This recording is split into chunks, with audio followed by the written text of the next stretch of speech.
From the newsroom at news.com.au.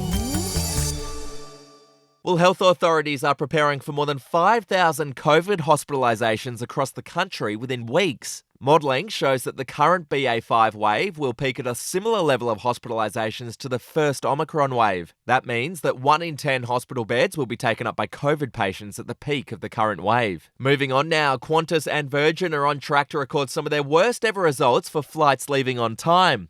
Last week, Qantas cancelled 6.7% of domestic flights and had an on-time performance of 44%. Virgin cancelled 14.7% of flights and had an on-time performance of 43%.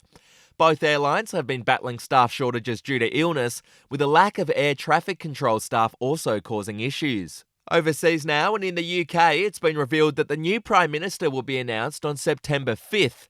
Boris Johnson, who recently resigned due to a series of scandals, will stay on as a caretaker PM until then. To sport now, Australia has lost the second test to Sri Lanka after a stunning batting collapse. Sri Lanka won by an innings and 39 runs after dismissing the Aussies for just 151 in their second innings. Pulled in.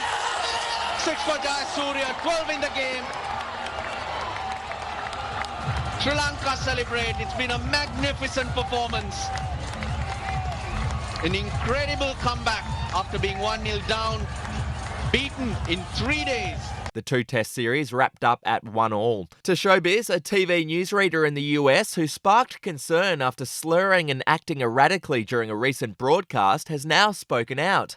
If you missed it, here's what newsreader Heather Kovar sounded like on the weekend. This weekend right here is so amazing. Meteorologist Craig Adams is right here Craig Adams. Why did I say that? Of course, clearly, like here, we're taking a live look over downtown Albany. And of course, just like me, meteorologist Craig Gold is working a double shift. And so he's in. The newsreader, who was suspended pending an investigation by her employer, has blamed her behaviour on exhaustion in the aftermath of her dad's death. And finally, Graham Norton is rumoured to have tied the knot over the weekend.